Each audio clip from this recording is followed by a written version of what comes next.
Get ready to take a flamethrower to the official narrative and learn what the elites don't want you to know.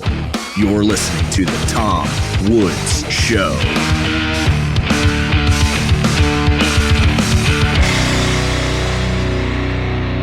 Hey everybody, Tom Woods here. It is episode 2588 of The Tom Woods Show, our second episode of the new year, 2025.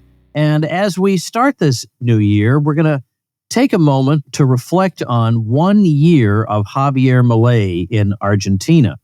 As president there, he has shaken things up. He was shaking things up with his rhetoric even before he actually got elected.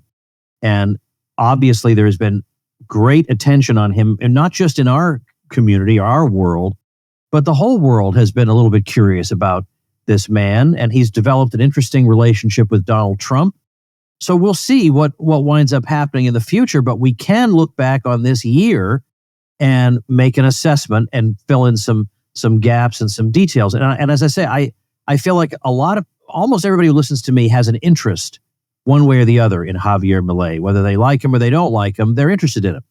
And Skot Sheller here, who is a free stater from the free state of New Hampshire, has kept a very close eye on developments in Argentina and what Milei has been up to.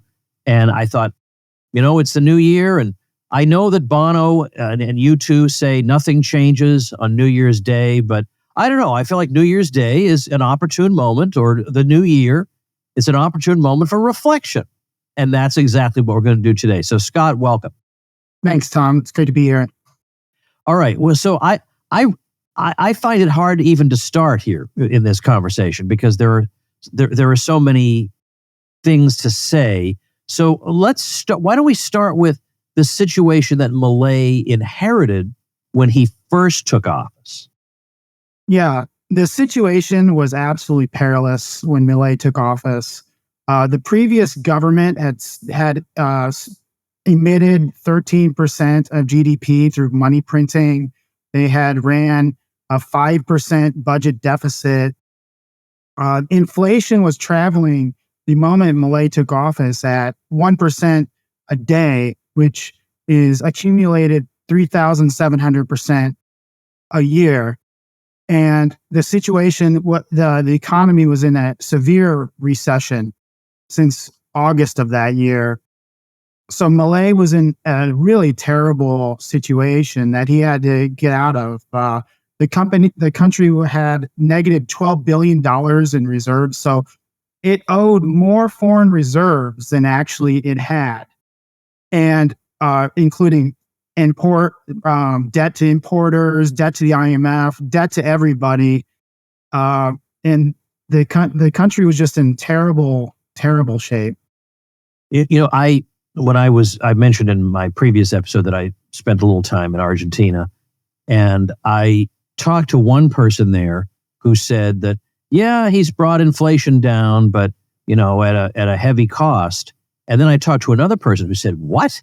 What do you mean at a heavy cost? This place was a ghost town before him. What cost are you talking about? I mean, yes, there was a recession, but now the World Bank is forecasting 5% growth for Argentina next year. So, right. So all right. So that's the situation. What now? And he seems to have possibly more ambitious goals even for 2025. But what would you say we would consider the most significant accomplishments of his? Well, the most significant accomplishment is probably balancing the budget. So the budget was, like I said, as a 5% of GDP deficit.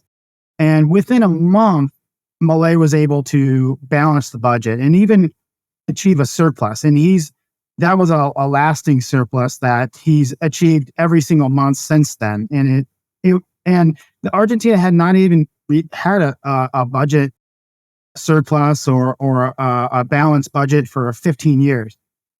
So this was a big accomplishment, and Milei did it just by cutting all the spending that he could. He cut transfers to the provinces, he cut public works, he cut the ministries in half and consolidated some, cut quite a few contracts and government employees.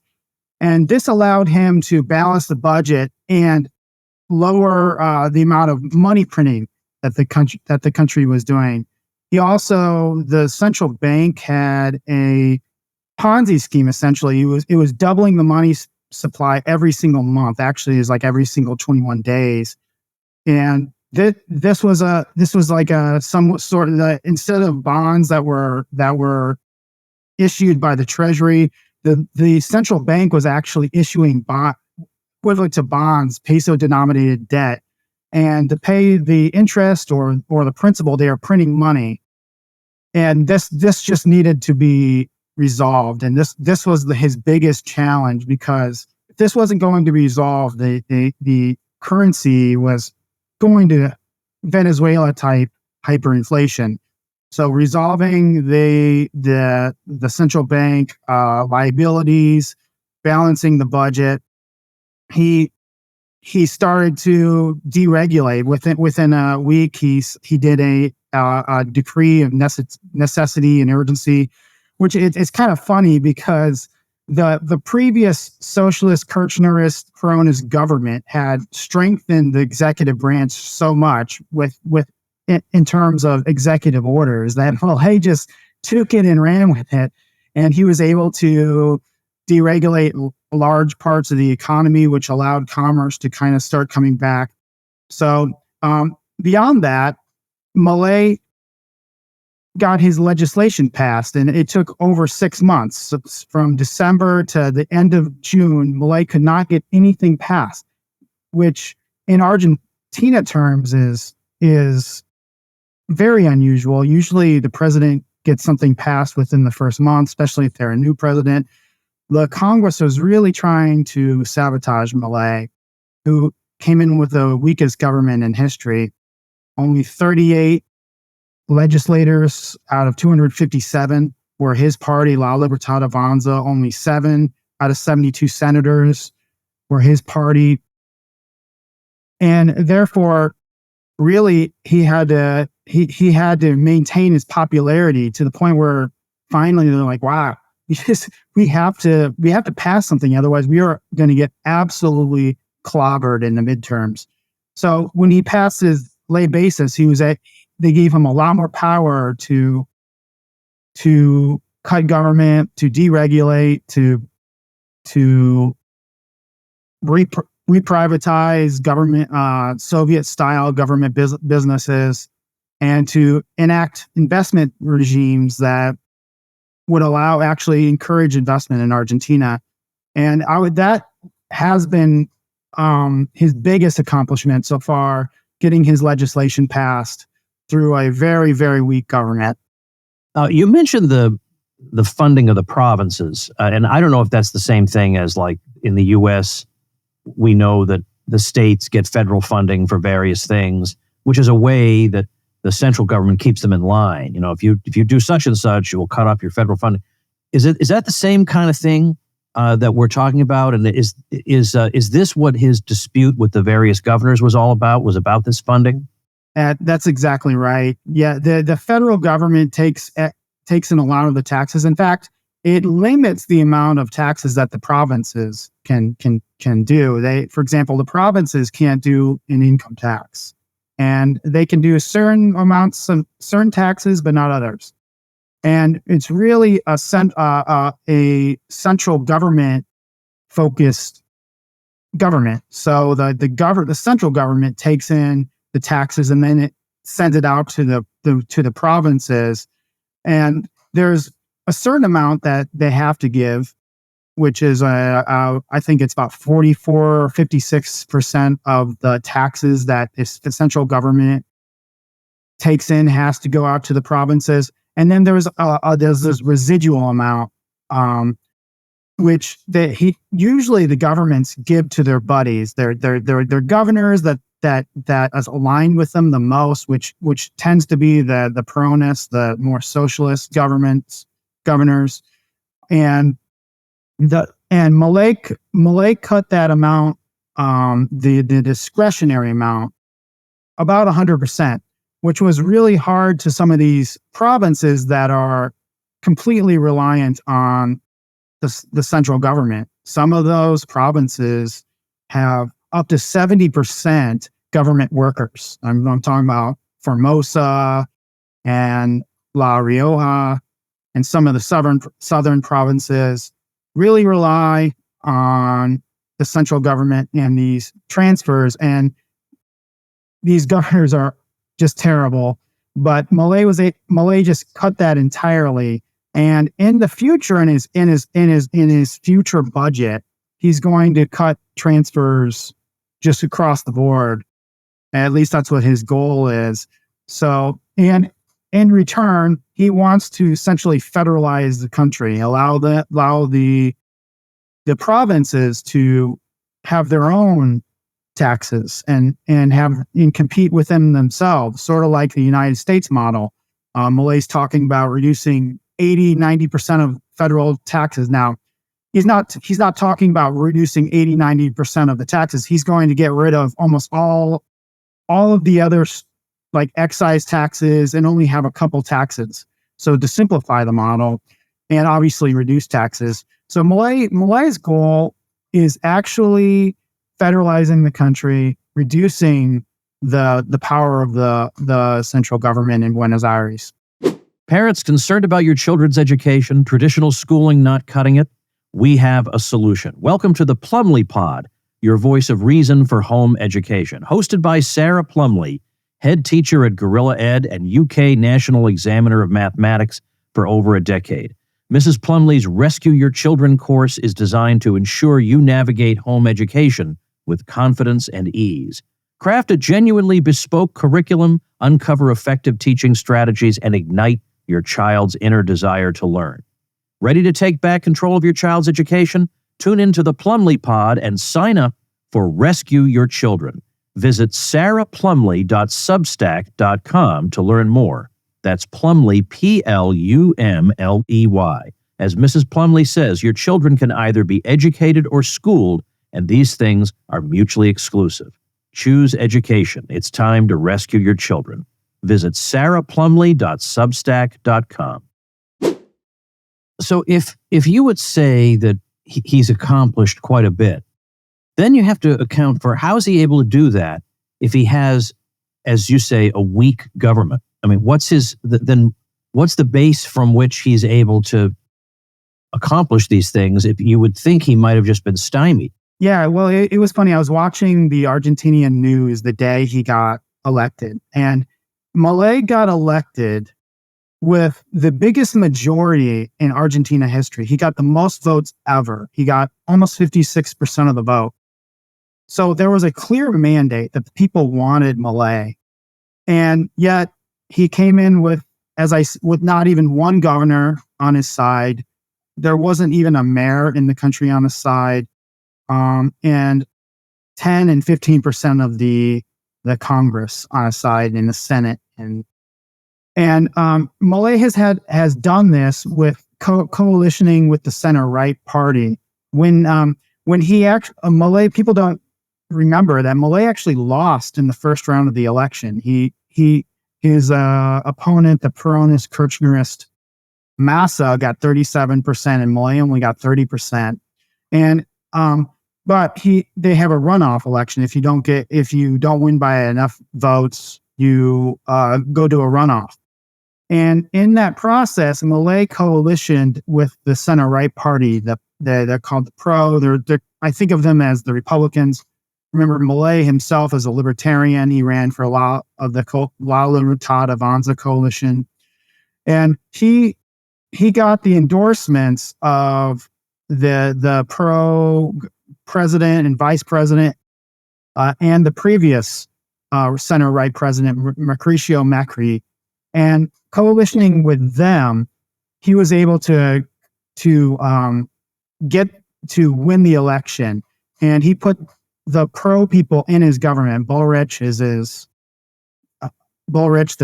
his opponent in the election, became his security minister. Petri, her vice president, became his defense minister, and he got blessings from Macri. So that got some of the pro people that were in Congress on his side. And altogether, they don't agree with Milei all the time. They're more center right. They're more like Republicans. They're not libertarians, but they despise the other party, the Kirchner's party, so much that a lot of the time they will vote for Milei. And there's a second factor is Milei has remained popular. And that's the real key here. Throughout this whole time, Milei's popularity remained high and even got higher. And as international leaders started to talk to Milei and give him attention, this brought him extra clout in Argentina. And as the inflation was going down through Milei's executive actions, people actually started to see some light at the end of the tunnel. It just became, and the polling was showing that Milei's party, La Libertad Avanza, was just going to clean house in the midterm. So the part of this was trying to save their own skin, and actually, because if they weren't going to pass any legislation for Milei, if they weren't going to pass any of his legislation, the voters would just destroy the other parties, the Peronist, and there's another party called the Radicals. That's what the polling was showing. So they passed his legislation. At least some of the people on the periphery voted with Milei's party and the center right out of self-preservation.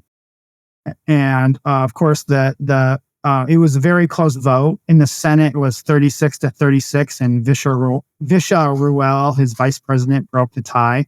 So it was, even with that, it was an extremely close vote. So that's really what happened to allow him to get his legislation passed after 7 months. I don't know if you saw this because it came out really just a day or two before we're talking together today, but there was a poll done by an Argentine firm that was polling to try to get favorability ratings in various South American countries, and they found that Milei had the best, that he polled as the most popular president in South America, and the only one with a favorability rating above 50%. Yeah, and it actually some polling just came out, and it's the highest it's ever been his whole presidency.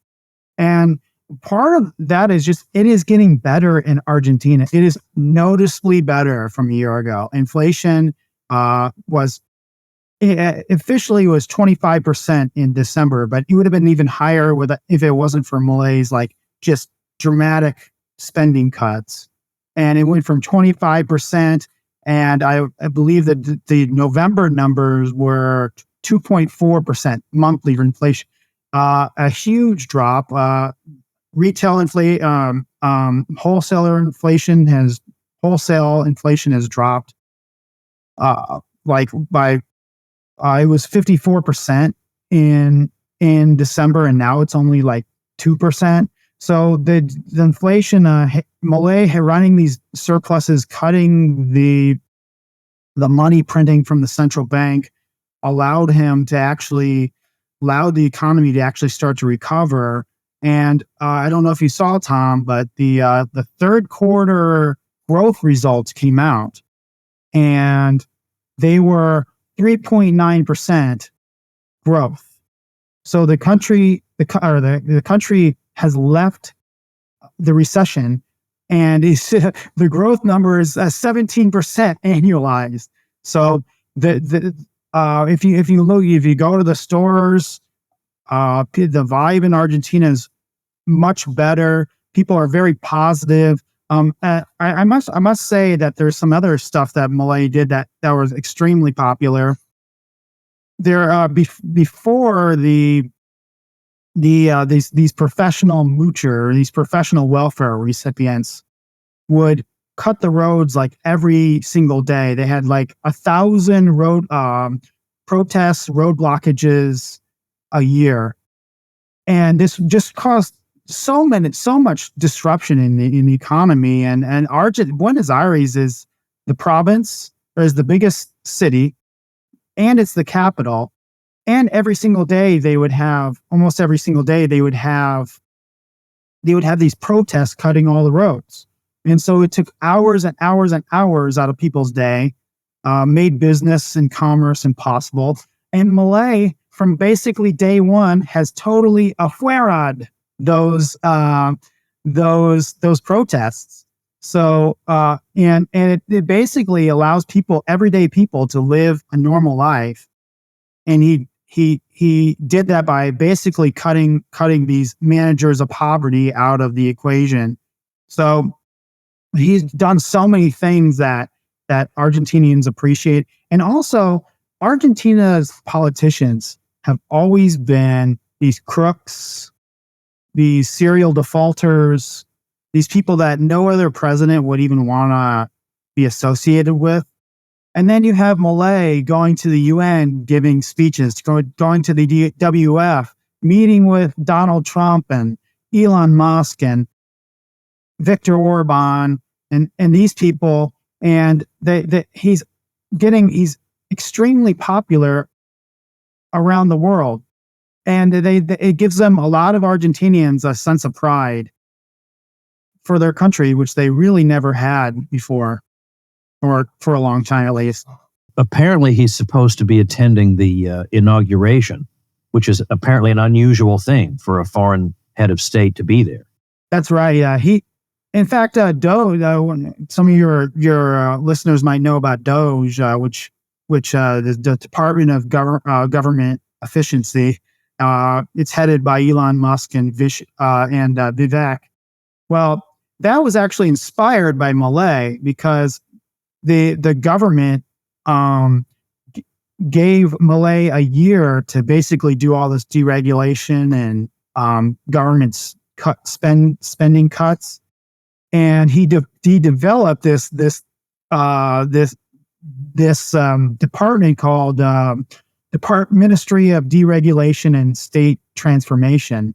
And they've been, every single day, they are cutting regulations, they are cutting government. And it's funny that in their office they have a clock, at least a countdown, and they have every single day how many days left in the year they have to do all their deregulations. And it's kind of incredible, some of the stuff they are doing. And Musk actually got the idea for Doge from that department.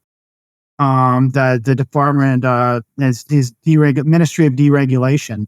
So Milei is actually in the Italian president Meloni, and there's a couple other presidents that want to also imitate what Milei is doing there.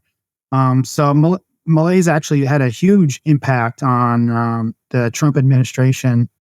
So as he moves into 2025, what are the key obstacles he's going to face? I mean, you're absolutely right that he's, we've established that he's got high popularity. The polls show that.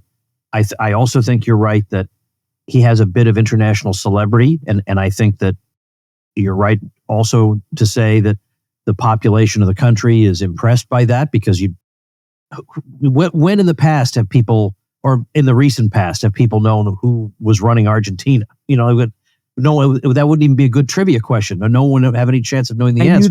They were crooks. Christina Kirchner got caught stealing billions of dollars, and that was a huge story. But that's the story, that she was a crook.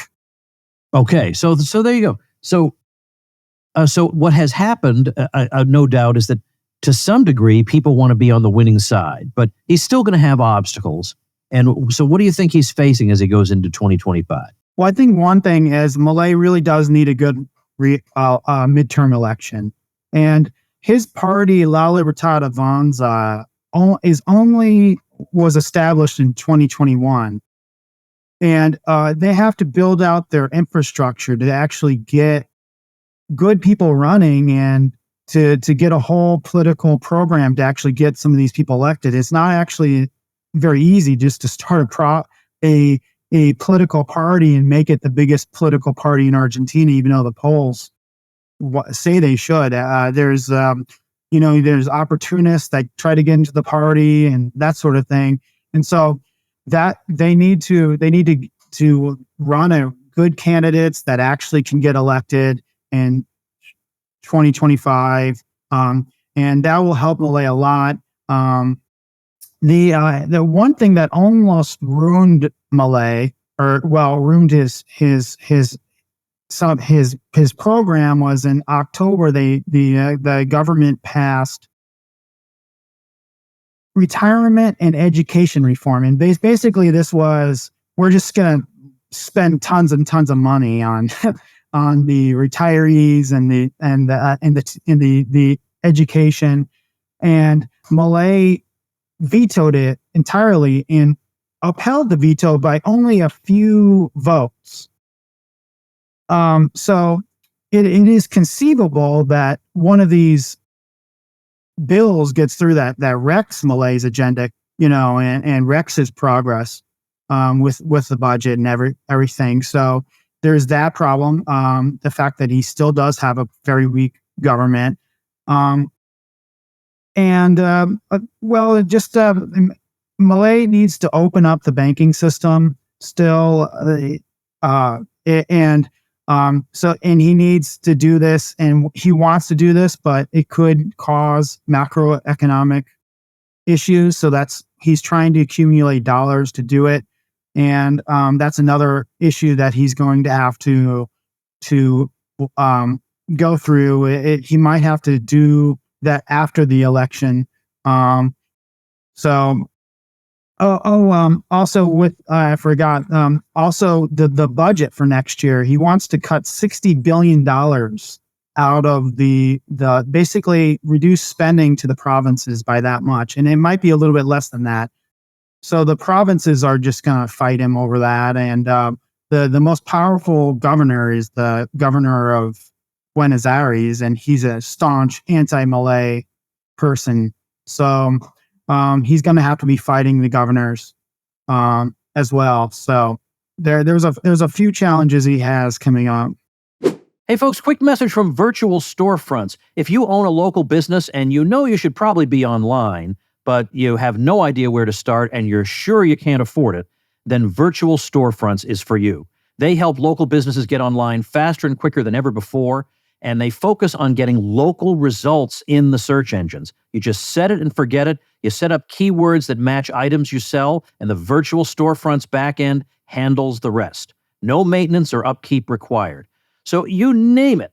Restaurants, boutiques, salons, farmers markets, food trucks, art galleries, gift shops, event services, lawyers, insurance agents, cleaning, landscaping, whatever you can dream up. Any locally owned, non-major franchise that is 12 or fewer locations business that maintains regular hours and serves the public in a local area is qualified to create, maintain, and communicate with the public with a storefront at virtualstorefronts.com. Absolutely fantastic.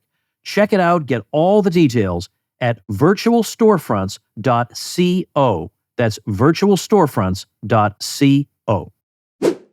Do you think there are lessons that people in other countries, particularly our own, ought to be drawing from Milei's experience? I've sometimes cautioned people about this, that the people in Argentina are in a different position from Americans, in that I think the people of Argentina have been through a lot more, and therefore they're more prepared to try unorthodox approaches.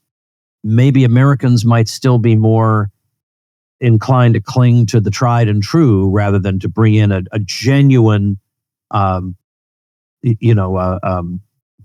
kind of guy like Milei. Yeah, I mean, that is absolutely true. Argentina, for the longest time, for me, was like a black pill. I mean, you have this beautiful country. It has a great culture. The people are very smart. And it kept electing these crazy people. And it really, for them, it kind of took rock bottom to elect Milei. But with that being said, I think you can come up with some lessons from Milei, and one is that the youth actually can favor capitalism, and what you need to do is you need to start to talk to them on their avenue in their, with their social media. You need to be fun. You need to get on Instagram and X, and you need to kind of grow your brand. I think that's kind of what it shows with Milei is he was growing his brand for years prior to being elected, and he was being outrageous. He was being undiplomatic. He was being fun. He was kind of being like Donald Trump. That's why people tie him to Donald Trump, is because he had this type of mentality and personality. And I think as people that want to get elected or to get political power, we need to start developing our own brands and becoming more widely known. And like if you're much more likely to be elected or get influence if you have a big following, and that's what Milei was doing, and being interesting. So you can reach the young people. I think that the symbolism, Milei is brilliant at symbolism with the chainsaw. He's brilliant with slogans like no hay plata, there is no money, and viva la libertad de carajo. I mean, I can't remember really the last time a libertarian party person had a great slogan like that, or great symbol like that. So if we're running our campaigns, that's really important. So I think those are just some of the things we can learn from Milei. Now, I understand you've spent some of your time informing GOP people about the Milei example. What's that all about? Yeah, well, if you know New Hampshire, we have our people all over the GOP in New Hampshire, and pretty much every county or town is run by one of our people. And I was asked to give a speech on Milei to the Republicans and the Republican committee and the Republicans in that town, and I gave a speech, which some of the basic stuff you have to tailor it to their language, right? Yeah. So I'm not talking to. I've spoken to them many times. I'm aware. And you know what, Tom? I felt like you. Like I know you talk about public speaking all the time, but the audience really matters what you're going to say, and I had that pressure, but they were really receptive of it. The Republicans really want to hear about it, and if you just speak their language, you can portray that government spending is not necessarily good, and everything government spends is out of your pocket, and they're really receptive of it. And I tried to help my friend who's trying to cut some of the spending in the town, to try and encourage them that this isn't going to it's not going to necessarily cause a panic in your town or a depression or something. So, but it was funny, after I did that, I got calls from all these other Republicans and all these other counties and towns, and they're like, can you give a speech on Javier Milei? We really want it. And so I have so many scheduled, and the Republicans are really, really interested in this, and especially since Trump really likes Milei. So you can tie that together too. So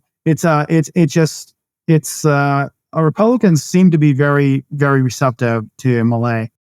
And it's a way to bridge our ideas with theirs. It is such a shame that his English isn't better. Because he would be, 5-10 times the star that he is if he could go and give a fluent speech in English.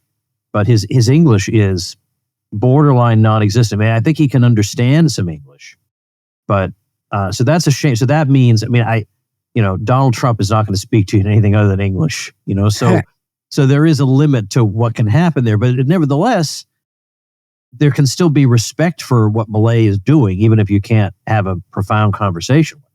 Yeah, that's right. Milei, grew up in a period of Argentina that was extremely anti-English. It was around the Falkland Islands War when he was young, and after the aftermath of that, there was a lot of anti-British sentiment. So Milei really didn't started to learn English until he was in his 30s, which is tough. I'm trying to learn Spanish, and in my 30s, and that it's difficult. So he does seem to understand it pretty well, but but like speaking it, he'll make mistakes, and he has a big accent. So it kind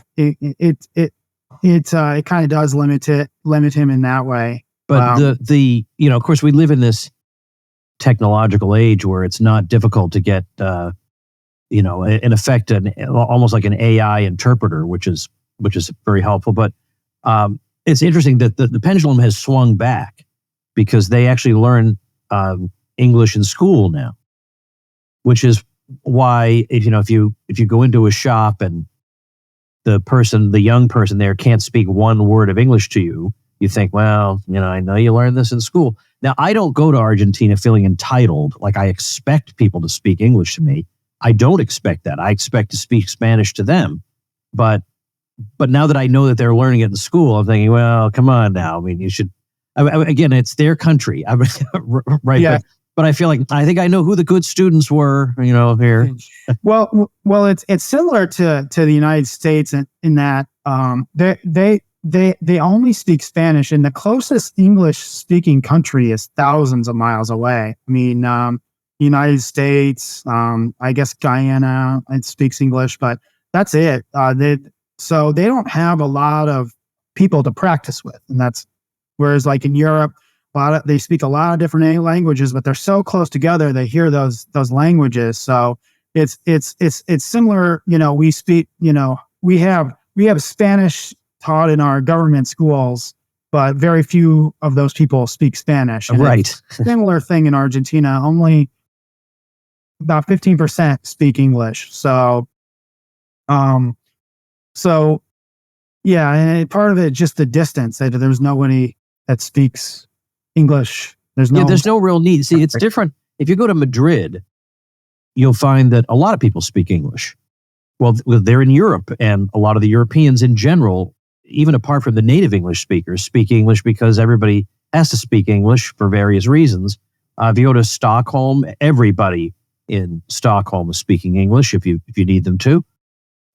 Whereas in Argentina, there's no really urgent, pressing need to learn it, particularly when the vast bulk of their tourism comes from other Spanish-speaking countries or from Brazil, whose Portuguese is close enough to Spanish that they can more or less make it out. Yeah, it's so similar. Yeah.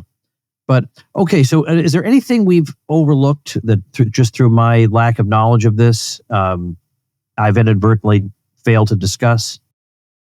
Not too much. I mean, it is everybody's calling it a miracle, because of their economy has just, it's done what you and I would expect it to with good economic policies, getting the government out of the way, cutting government spending, but everybody else is just shocked by this.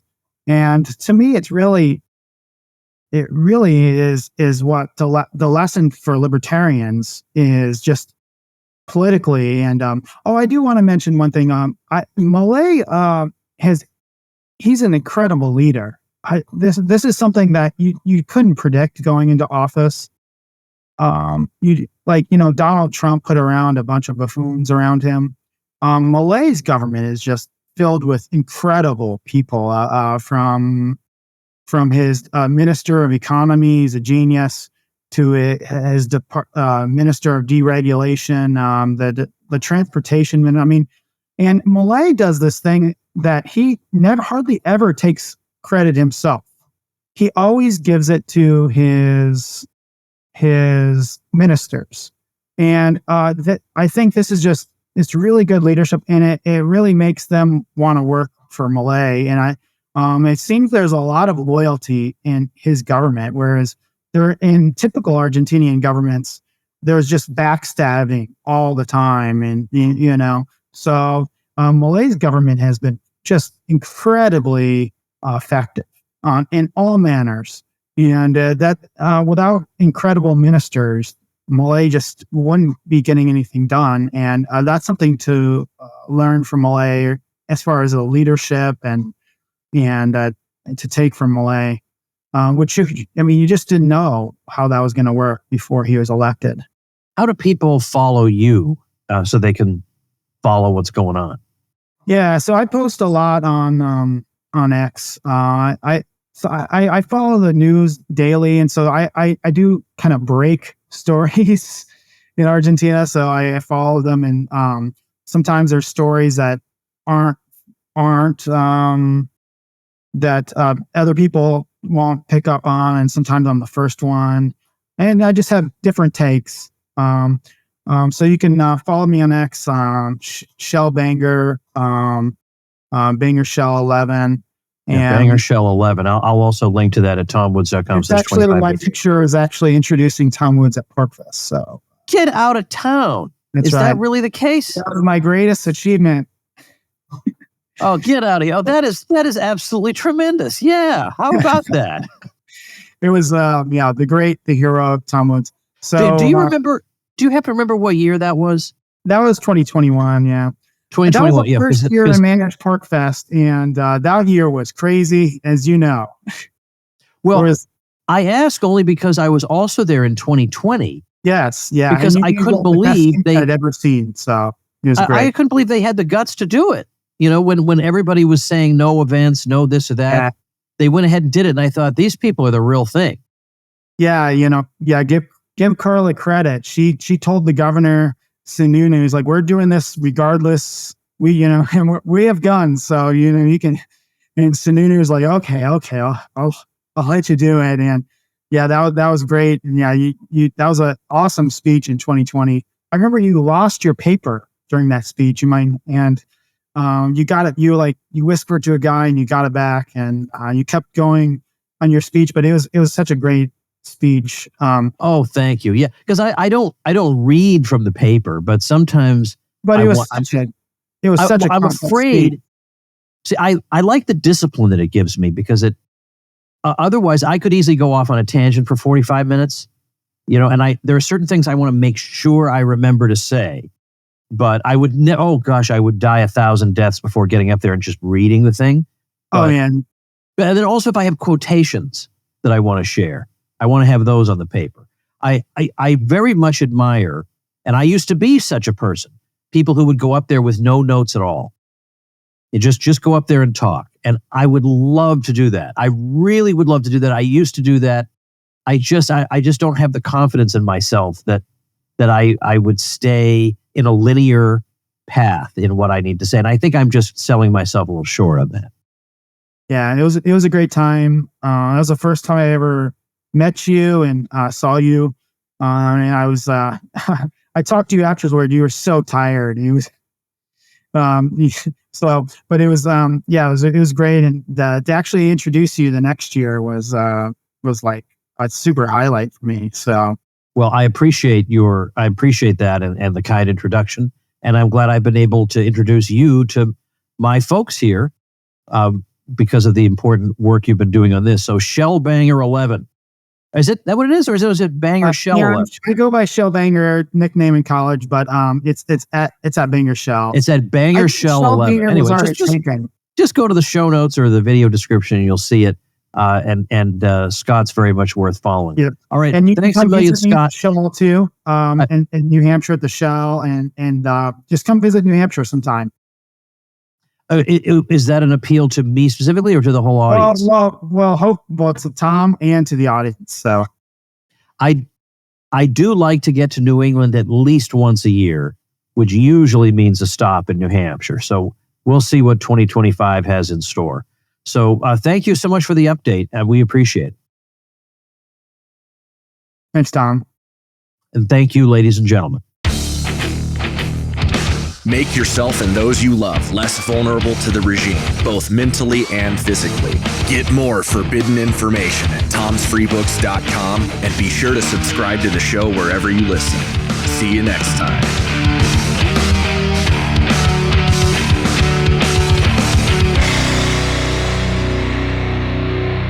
Like the sound of The Tom Woods Show? My audio production is provided by Podsworth Media. Check them out at podsworth.com.